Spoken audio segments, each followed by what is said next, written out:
Boa noite a todos.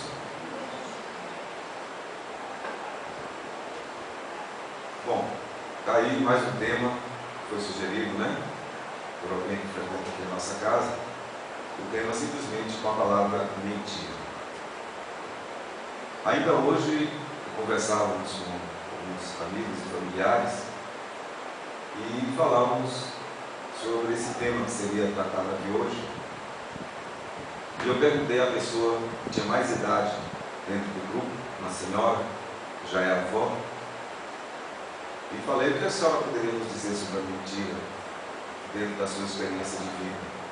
Ela não pensou duas vezes e disse: não há uma só pessoa que não tenha mentido, por diversas razões. Algumas fizeram isso de uma forma que foi providencial e outras fizeram porque são más. E praticamente o que ela disse é a definição do que todos os estudiosos que reflexionam sobre o tema dizem. Sobre a infância, mencionada aqui na canção, propositalmente escolhida, se diz que a nossa vida de mentiras começa desde a infância. No nosso relacionamento, principalmente com os nossos pais, com os adultos de um modo geral, mas com os pais em particular.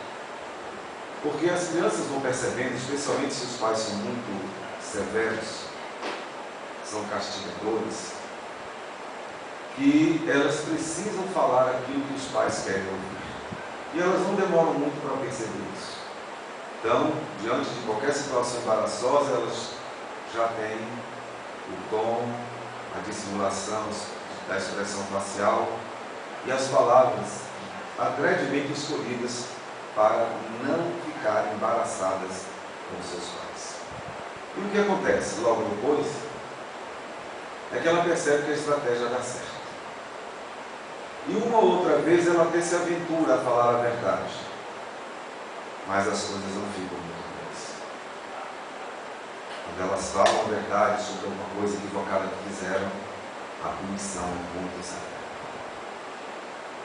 Nós vamos verificar, inclusive, no Código de Leis, na forma como quem está sendo investigado é conduzido a um processo de responder às indagações para se saber o que há ou não sobre aquilo que se suspeita.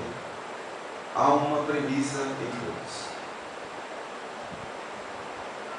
se falar a verdade, vai ser condenado. Então a pessoa é orientada juridicamente, desculpa-me o termo, entre aspas, a mentir, ou pelo menos omitir, ou seja, a não falar a verdade. Em qualquer dicionário se poderia dizer e encontrar que o sentido da palavra mentira é isso, é não dizer a verdade. Mas diante do que seja a palavra verdade, então as coisas vão ficando cada vez mais complexas. Jesus, sobre esse tema, ele disse: olha, que seja a tua palavra sim, não, não. Mas muitos de nós que tentamos falar a verdade o tempo todo, percebemos que, pelo menos a nossa maneira de ver a verdade, aquilo que nós pensamos, quando exteriorizamos, sempre nos deixa em situação vexatória. As pessoas que falam a verdade o tempo todo, elas têm poucos amigos, ou quase amigo nenhum, porque ninguém quer ficar junto de alguém que fala a verdade o tempo todo. Mas quando há dissimulação, existe inclusive o chamado mentiroso social, que quase todos nós somos. É aquela criança que é uma mentirosa social, para não ter um bom relacionamento com seus pais. E aquilo que aprende-se na infância vai pelo resto da vida. Para nos mantermos nos grupos sociais, desde a adolescência e na idade adulta, a gente vai percebendo que a gente tem que mais ou menos agradar aquele grupo para continuarmos no grupo. Daí o processo de influenciação, de tendências, de agrupamentos, em que as pessoas acabam fazendo e falando a mesma coisa, porque ninguém quer desagradar ninguém, para não ficar mal com os amigos, para não ficar mal no grupo. Esta é a mentira social a qual nenhum de nós pode escapar. Inclusive, os pesquisadores, os os psiquiatras, os psicanalistas, que publicam esse material, que estão aí, inclusive, disponíveis na rede aberta, nos sites, no YouTube, enfim, eles mostram que as pesquisas todas são coincidentes em mostrar esse lado da mentira social. Mas a mentira ela pode se tornar, então, uma doença. Pode se tornar algo que já possa precisar de uma intervenção psicanalítica, ou psiquiátrica, ou psicológica. Alguns abordam que a terapia, por exemplo, para curar a mentira, não é uma boa opção, considerando que na terapia a pessoa teria que falar a verdade. Mas se for alguém que realmente tem a doença, o vício da mentira, ela não vai falar a verdade. Então o terapeuta não pode se pautar naquilo que diz uma pessoa que na verdade estaria supostamente mentindo para fazer um trabalho. Olha que coisa complexa.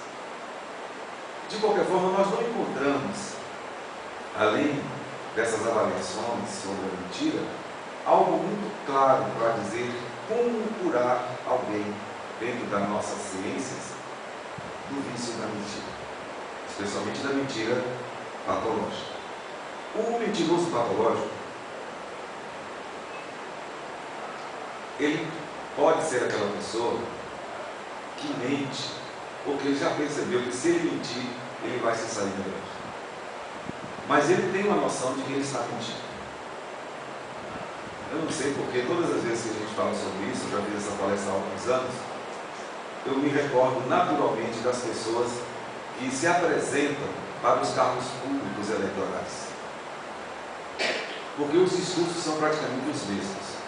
São pessoas que apresentam um perfil de uma profunda honestidade, pedem um voto de confiança e descrevem como eles vão tratar cada setor público a ser administrado. E as pessoas que estão do outro lado ouvindo ficam felizes de ouvirem essas coisas. Imagine se um político puder dizer assim: olha, eu estou com muito boa vontade de acertar, mas eu não posso garantir. Eu sei lá se eu vou encontrar dinheiro suficiente para fazer tudo que estamos precisando. Os professores querem aumento, o funcionário público quer aumento, todo mundo quer aumento de salário. Mas será que vai ter dinheiro para isso? Mas no discurso, não. Vou providenciar para que todo mundo tenha um aumento de salário. E assim, essa mentira social, ela vai sendo colocada, porque se for de outra forma, ninguém vai lá para as urnas, porque não vai confiar em alguém que tenha dito a verdade, colocando até mesmo suas surpresas, suas inseguranças, a respeito do que vai encontrar mesmo quando estiver ali, diante da realidade, da verdade de uma função pública com grandes dificuldades financeiras que nós possuímos, especialmente aqui agora no mundo em que nós estamos vivendo uma crise mundial estarrecedora e o Brasil não fica distante. Então, dizer a verdade, não prometer, seria praticamente um suicídio eleitoral. Aí vem também a questão das promessas, né? A gente sempre faz promessas. E a gente, inclusive, costuma mentir muito até para Deus, né? A gente mente para Deus, a gente fala que vai fazer isso, vai fazer aquilo, se Deus nos der isso ou aquilo outro de retorno. Ontem ainda uma pessoa que falou que estava passando uma situação difícil com um filho recém-nascido e estava no hospital com o marido, mas na hora a esposa fez tantas promessas para Deus, que se o filho não morresse, mas foi tanta coisa que essa pessoa fazia, praticamente resolveu o problema da humanidade inteira. E o filho acabou salvando do perigo, mas o marido que estava ouvindo tudo falou assim: meu amor, você vai conseguir pagar as suas promessas? Falou: ah, não sei. Na hora do desespero eu prometi tudo que eu queria ver meu filho ser salvo. E a gente tem esse afã da mentira quase que espontaneamente. Né? Um casal, por exemplo, quando vai começar o encantamento do namoro, quantas promessas, né? Eu te amarei para sempre. Ninguém até hoje foi ou é como você. Depois de você, minha vida virou outra. E assim as promessas vão ficando, as orações vão acoplando-se umas às outras, e socialmente essas mentiras, até bem intencionadas, vão dando certo. E é provável que esse casal, para continuar junto até o fim da vida, que eles continuem a fazer isso. Eles poderão estar sempre com um cuidado enorme sobre o que vai falar. Você quer ver, por exemplo, a mulher e o marido vão sair, vão para uma festa. Então, ela veste uma roupa, ou um momento difícil para o homem. Veste uma roupa e ele pergunta: meu bem, eu fiquei gorda com essa roupa? Dependendo da situação da convivência, o marido vai ficar numa situação extremamente sequestradora. Se ele falar ficou, o casamento termina ali mesmo. Se ele falar não ficou, você está mentindo, só para me agradar. Não tem saída para essa situação. Aí a pessoa tenta dar uma evasiva para fazer de conta que não ouviu, mas vai tentar ir pelo caminho mais fácil, de mentir. Dizer: não, você é a pessoa mais bonita que eu já conheci até hoje. Você praticamente não tem defeitos. E minhas espias lindas, maravilhosas. E assim as pessoas vão conviver. Com o marido é a mesma coisa. A mulher fala: não existe homem igual a você. E assim vamos seguindo com essas mentiras sociais. Se a gente continuar por esse caminho, a gente vai chegar à conclusão de que a gente só fala mentira. E que todo mundo é mentiroso. Mas a gente não tem que tomar isso pelo lado exagerado, não. A gente é assim porque, na verdade, do ponto de vista espiritual, nós ainda não somos espíritos perfeitos. Só quem tem a verdade é um espírito que chegou à condição de perfeição como Jesus. Tanto que Jesus ele disse: eu sou a verdade. Ele pode dizer isso. Qual de nós pode dizer isso? Eu sou a verdade. Verdade de quê? De coisa nenhuma. A gente não chegou a lugar nenhum ainda. Vamos chegar sim. Então, o mais natural é que a gente faça um investimento dentro daquela proposta antiga que está repetida em O Livro dos Espíritos, atribuída aos filósofos da antiguidade: o conheça-te a ti mesmo. Porque, independentemente da necessidade ou não de se mentir, mas uma coisa é certa: dentro da maturidade espiritual que o Espiritismo nos coloca, a gente tem que aprender a não mentir para a gente mesmo. Se você tiver que se sair de uma situação vexatória, fazer uma mentirinha branca, como se diz, uma coisinha ali, fazer uma omissão para evitar um constrangimento maior sobre aquelas pessoas que não vão saber lidar com a realidade, e o faça, se for o caso, mas sabendo que não é correto, mas sabendo que foi a única condição para evitar um mal maior. Mas que imediatamente diga para si mesmo: isso é uma mentira, isso não é verdade, eu tive que fazer isso por essa razão. Mas eu sei que isso não é verdade. Então, não mentir para si mesmo é a melhor saída. Porque o grande problema da mentira, a mentira doentia, patológica, é quando a pessoa começa a acreditar nas suas mentiras.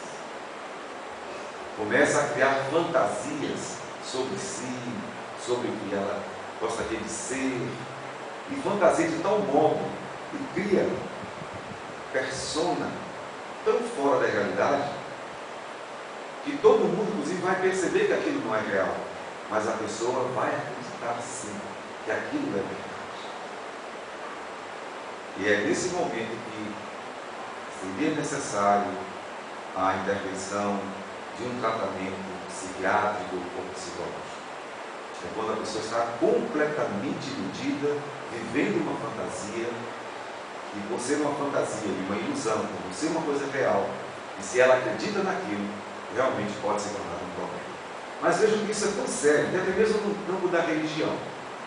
No campo da religião, que é uma coisa muito nova, todo mundo que está ligado a uma religião entende que está ligado à religião verdadeira. Seria o fim do mundo você achar que está ligado a uma religião falsa, ou que não é tão certa, que não é tão verdadeira assim. Então, quando a gente se vincula a uma religião, a gente sempre fala daquela religião como sendo a verdade absoluta. E é nesse campo, onde cada um defendendo a sua verdade, do seu ponto de vista, daquilo que considera realidade, é que nós temos os maiores conflitos dentro da humanidade. Os conflitos entre religiões, onde cada um defende a sua verdade. Voltando a falar da verdade, a gente tem que dizer que o Espiritismo, quando ele surgiu, a partir das obras básicas, codificadas por Allan Kardec, ele se coloca no mundo através das vozes dos espíritos que são os responsáveis pelo conteúdo do Espiritismo, como sendo o Espírito de verdade que retornou em atendimento a uma promessa que Jesus fez há 2000 anos, de que ele voltaria para restabelecer a verdade. E aí estamos também nós outros na doutrina espírita com este axioma da verdade. O Espírito de verdade, então, seria aquele a quem Jesus disse que enviaria ou pediria ao Pai para enviar, para restabelecer todas as coisas. É o slogan que se apresenta para o Espiritismo adentro do mundo como sendo de origem genuinamente cristã, dentro dessa promessa que o próprio Jesus fez. Mas a gente tem que considerar que há uma relatividade no que seja realidade verdadeira. Permitam-me esta redundância. Considerando que cada um tem o seu próprio mundo, tem o seu tempo, a sua maneira de ser, e deve ser respeitado. Uma vez eu estava conversando a esse respeito com o Nilson Pereira, primo de Divaldo Franco, Nilson já desencarnou há poucos anos, e falávamos exatamente sobre os nossos relacionamentos dentro da casa espírita e com as pessoas com as quais a gente lida, sejam funcionários, pessoas que diretamente estão ligadas às nossas atividades. E como o andar das atividades, no dia a dia, com as observações cuidadosas, cautelosas, a gente acaba percebendo onde cada um está e onde quem realmente mente e quem realmente fala a verdade, quem age com sinceridade e quem está vivendo de uma maneira falseada, até em relação a si próprio. E Nilson Pereira disse assim: olha, meu irmão, quando a gente é espírita, nessa história de compreender a relatividade do outro, a transitoriedade, o processo de aperfeiçoamento, a gente chega ao ponto de conversar com alguém e mesmo tendo a certeza de que tudo aquilo é mentira, mesmo assim a gente acredita. Porque é o que ela quer que a gente acredite. É a sua verdade, é o seu momento. Então como é que a gente pode derrubar aquilo, quebrar aquilo, desmanchar aquilo, se muitas vezes aquela mentira ela foi construída através de várias encarnações, processos ilusórios que perpassaram os tempos, processos traumáticos, como vimos na canção de agora, que vem desde a infância.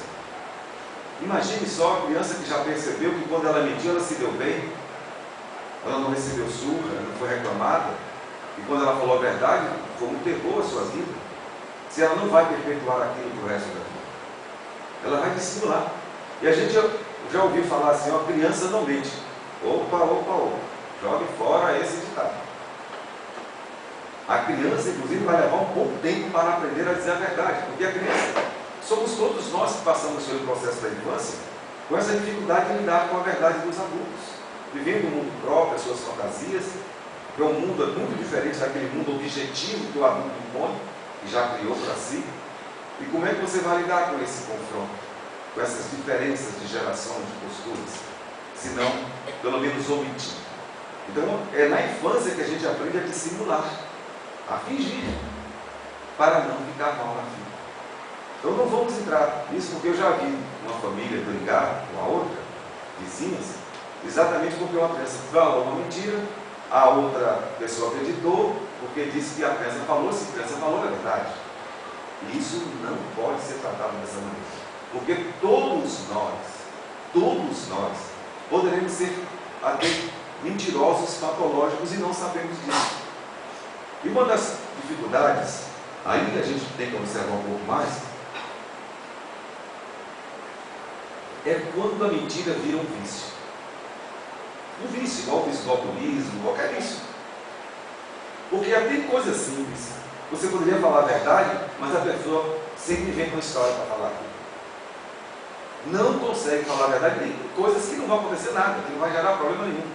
Mas ela já acostumou que mentir é melhor, porque menos isso. Então devemos fazer esse tipo de observação. Se a nossa mentira é assim, aí nós já estaremos no processo patológico, chama doença. É a mintolaria, ou, como alguns dizem, é a mentira patológica, compulsiva. Já que todos nós temos essa dificuldade, porque ainda não somos espíritos verdadeiros, é muito importante sim que esse tema adentre as nossas casas espíritas e principalmente as nossas reflexões pessoais. Se for o caso que a gente possa até fazer um diário, já fizemos isso há alguns anos, com esse tema mentira aqui em nossos grupos, em que buscamos a auto-performance, a melhoria da reforma interior, e que a gente, por exemplo, eleja em um dado momento do ano, ficamos ali 2, 3 ou até 6 meses com o tema mentira, fazendo todos os dias anotações. Como foi meu dia hoje em relação à mentira? Quantas vezes eu conseguia falar a verdade? E quando eu falei a verdade, o que é que aconteceu? Quantas vezes eu menti? Quantas vezes eu omiti? Porque essa questão da omissão também ajuda a viver em alguns casos. Por exemplo, na comunidade cristã, o próprio Jesus e alguns cristãos, quando eram perseguidos pelos soldados romanos, as pessoas que os protegiam, aqueles que estavam sendo perseguidos, mentiam quando perguntadas sobre onde está fulano de tal. A pessoa sabia, mas não dizia, ou então apontava um lugar diferente, para retardar o encontro do inimigo. E é claro, como é que você tem uma pessoa que é sua amiga, que está fugindo de alguém que está perseguindo essa amiga? E essa pessoa que está perseguindo pergunta a você, onde está tal pessoa assim, assim? Em nome da bela e velha amizade, você não vai pegar o seu amigo para o seu aniversário, você vai dizer que não sabe, até que te batam, ou vai até mentir, dando um endereço equivocado para evitar o encontro. Moisés, quando apresentou o decálogo, os 10 mandamentos, que no Espiritismo ele está repetido no capítulo 1 do Evangelho segundo o Espiritismo, o mandamento número 8 é exatamente esse: não faça falso testemunho contra o teu próximo. O que é um falso testemunho? É uma mentira. Porque quando você fala de testemunho, pressupõe que você vai falar a verdade, vai testemunhar algo que aconteceu, que é um fato. E quando você apresenta como fato uma coisa que não é verdade? E quantos de nós já nos comprometemos, não só nessa vida, como em outras encarnações, certamente, dando falsos depoimentos, falando coisas das pessoas com as quais temos algum tipo de animosidade, algum tipo de desafeto do passado ou do presente. Quando a gente não vai com a cara de alguém, é provável que a gente em algum momento dê um falso testemunho. Quando alguém fala daquela pessoa, a gente vai tentar apontar algo equivocado e até inventar mesmo, dizer que tal pessoa fez isso. No caso, a gente observa na vida com crianças que isso é muito comum, quando as crianças têm uma rixinha umas com as outras, mas é uma rapidez muito grande que elas têm de dizer para o professor, para a direção: olha, fulano tal fez tal coisa. E muitas vezes foi ela, a própria criança que fez, mas ela tenta antecipar, dizer que foi o outro, não só para se livrar do problema e ainda botar o outro na igreja. E os adultos também não somos diferentes. Voltando aqui ao processo eleitoral, depois de um certo tempo, quando as promessas já não estão mais agradando a ninguém mais está prestando atenção nelas, nos últimos dias o que se vê é a tentativa de fazer um falso testemunho, de mostrar que o outro é mentiroso. E aí fica uma disputa e o eleitor fica de cara: meu Deus, e agora? Quem é o mais mentiroso dos dois? Aí um diz: não, fulano está mentindo isso aqui, não, o outro está mentindo. E assim, o processo do falso testemunho passa a ser a estratégia para tentar conquistar a confiança, ou pelo menos para desacreditar o outro, que é uma coisa profundamente infantil e que traz consequências espirituais. Não é à toa que está lá no 8º mandamento essa ideia de que não devemos fazer falso testemunho. Se você não tem certeza de algo, não fale. Nós já fizemos palestras aqui que muitas vezes até uma coisa que aparentemente foi daquele jeito, mas pode não ter sido daquele jeito como a gente viu. Não foi o último esquete que nós fizemos?